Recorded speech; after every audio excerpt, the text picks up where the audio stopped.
have a favorite jacket, maybe from the 80s, that you love the fabric and you just can't part with? Well, I'm going to show you how to update it for today and for your style. So look at this jacket here. See how big these shoulders are? Those are pretty big, but that's what we were wearing at the time. And it will probably still come in style again, but maybe it doesn't look good on your shape. Here's another style, a little bit more boxy, but very large. So let's look at my friend June here. She's had this jacket since the 80s and she just can't part with it. So we're gonna update it for her shape and for today. Now look at the difference. See how big these shoulders are? Her actual shoulder, I can feel, is like right here. So we're talking, this goes over maybe 2 inches. That's a lot. So I'm just gonna put a little chalk mark for myself, and you could do this on yourself as well. Just feel where your shoulders are. So her shoulders are really here. So just visually, even though she has to keep this jacket, I'm just gonna pull this up in the shoulders. Look at the difference. Now, we're gonna get rid of all this puffiness, but it's so much more slenderizing. So I'm gonna borrow June's jacket and we're gonna show you what's inside and how to change the shoulder pads. So let's see what's inside this jacket. June has a lined jacket. Now the process here will be the same even if it's unlined, except you have a little more work to do when it's a lined jacket. So flip it inside out, and what I do is I open up a seam in the arm. Usually in ready-to-wear, you'll see a seam that could be open. You'll actually see the top stitching. Just pull it out, and let's see what's up in her shoulder here. She's got a very old shoulder pad, a sleeve head, which you can leave the sleeve head in because you'll probably still want to do that. That's what gives you that nice cap on the edge of your jacket sleeves. So I'm just going to rip this out. Usually the shoulder pad is just hand or loosely stitched in. It's stitched right to the seam where the sleeve goes and also along the center to make sure that it doesn't go out of place. This would also be good if you have a great jacket that maybe was dry cleaned and the shoulder pad has gotten all wonky. All right, so this is what we have, her shoulder seam and the sleeve. So what are we gonna put in there? There are so many different kinds of shoulder pads to buy, it gets a little bit overwhelming. So you have something like this. And this is meant to go where your shoulder's here, and this gives a nice curve where the edge of your arm is. So on me, it would be similar to this. This would fill your sleeve cap, perfect for a blouse or a jacket. So if we put that in here, I would line this seam with the center seam and make sure that I left a little bit left over so it could fill in the sleeve cap. Very simple to do. In a lot of jackets, like for men and stuff, you'll see something more like padding. You could make your own, but when you get into the big ones like this, why do I say big? It's pretty thick, and this is supposed to fill in your sleeve cap. So let's go to the jacket for a second. This would be sewn in just like that, and this whole part would fill in the sleeve. That's kind of getting back into the 80s. Now, if you're really narrow-shouldered, you'll love this. But for someone that's broad-shouldered like myself, that won't work. Something like this would work, but this is very dainty. I would almost go towards something like this. This is flatter. And when I put this in, if it's too big, you can always just serge around the edge and make it smaller and just follow the lines. So that's kind of a general idea of shoulder pads. So what I mentioned about June, though, was that her shoulders were down too far. So I'm going to just get rid of this jacket for a moment. And let's take a look at this is just one that I bought a long time ago. I've already opened the seam.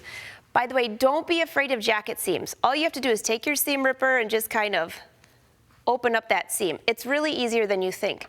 And what you're left with is a nice curve, so you don't have to worry about easing the sleeve in because it's already there. And the one thing I want to show you on camera here,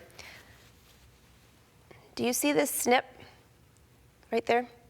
That shows you where the shoulder seam is. So you'll know how to line your sleeve up perfectly. If you don't have that, then you would want to give yourself a chalk mark while it was attached. Just a guide. The other thing is, let's just say that this was the mark for June's jacket where I want to take this up. Now follow along. This is really easier than you think, but I know sleeves are very intimidating. So see how easy that was to rip out this shoulder pad? This one wasn't that bad, actually. So, but I still want to raise this. So here's my sleeve. Let me lay this down so you can see it.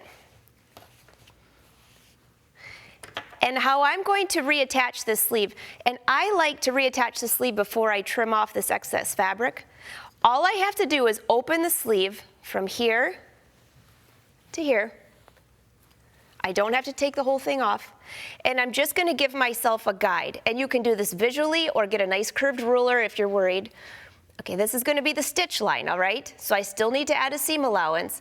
So I'm going to combine this line to the other stitch line right here. So just give yourself a nice curve to follow, just like that. And I'm simply going to reattach this sleeve a little bit higher. And on the back side, we're going to do the exact same thing. Start here and go up and down. Very simple. I'll show you how easy this is to put in. I'm going to pin it in first. I know what you're thinking. If you do this, you're going to make this seam a little bit longer. Is this still going to fit in? Well, guess what? It will. Because this sleeve has been eased so much that you'll be able to stretch it just enough to make it fit. So I'm going to flip my jacket to the right side out. I actually opened this so you could see better. If I flipped it inside out like the other jacket, you wouldn't be able to see what I'm doing. So here's my chalk mark. Start at the very top shoulder. Here's my notch, right here. On the sleeve, I'm using the exact same previous seam. And I'm just going to pin. I'm going to match up that fold for the stitches for the sleeve, and here, and that notch with the center seam. I'm just going to give myself a little pin there. And I'm just going to do this from the upside of the sleeve, otherwise you're not going to be able to see. See how the sleeve head is right here? All you have to do is fold that right into the seam and just treat it like one. Treat the sleeve head and the sleeve as one. And just follow that chalk line that you have. Follow and pin. And you're going to do this all the way around to the bottom side. You can see the chalk. And I'm just going to show you how I stitch this. And then you would do the same thing for your lining, but I don't really think you need to see this twice. So I'm just going to show you the process and then how to reattach that shoulder pad. All right, and the reason I'm pinning it is because I want to make sure that there aren't any very large gaps through here. And when I go to ease this in, do not ease for the top 1 inch right by the shoulder, or you'll end up with wrinkles. So let's go to the sewing machine. And I'm just using a straight stitch. I'm actually using a 3.0 stitch. It's just easier for the sleeve, and I don't think on a thick jacket like this you need to have itty-bitty stitches. It's just a pain. So let's see if I can get this out of the way so you can see. I'm using a different color thread, and I'm starting about 1 inch below where I opened that seam, because I don't want that to reopen. Okay, so I'm starting 1 inch below where I opened that, and now let's just do a little back stitch. The nice part of this is I can actually see the stitch line. I left that thread there so you can kind of see. That's the previous stitch line. That's the line that I want to follow. Get my hand out of the way, you might be able to see here. All right. Pushing that sleeve head out of the way. If you're having a hard time with the sleeve head, you could just take it off and just reattach it with a hand stitch if you're having difficulties. I'm just going to go all the way around here. Now on a normal day, I would rather stitch with the sleeve head on the bottom because the feed dogs help it, but I'm just afraid you're not going to be able to see what I'm doing.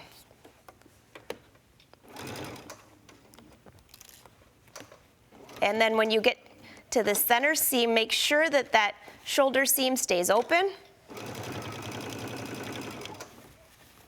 And we're going all the way around here. Making sure the lining's out of the way.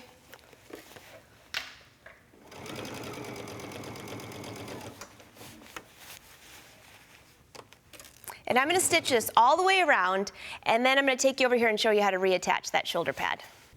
So I've stitched this sleeve on. I would do this for both, and let's just see what we have in here. I started to cut it, but I thought you might like to see it, so here we go. I made sure there were no wrinkles, and now all I'm going to do is trim off that excess fabric from the jacket that I had showed you. Remember when we chalked it? We need to cut off that seam allowance. And that's it. That's how easy that is. So I would do the same thing for the lining. Then I would add the shoulder pad, any one you want. This one seems to be a little better for this jacket. I would attach it by hand, just right down the center like I showed you, tack it on the sides. So this was an easy jacket to show you exactly the process. This is kind of a felted wool, very easy to sew with. So what I'll end up doing is using June's jacket, which is a silk tweed. I have her chalk mark. I'm going to be doing the exact same process. You can see the chalk mark here. I'm going to remove that sleeve and do the same thing. So this is how easy it is to restyle a jacket from the 80s, or maybe you bought a jacket and the shoulders are just too big.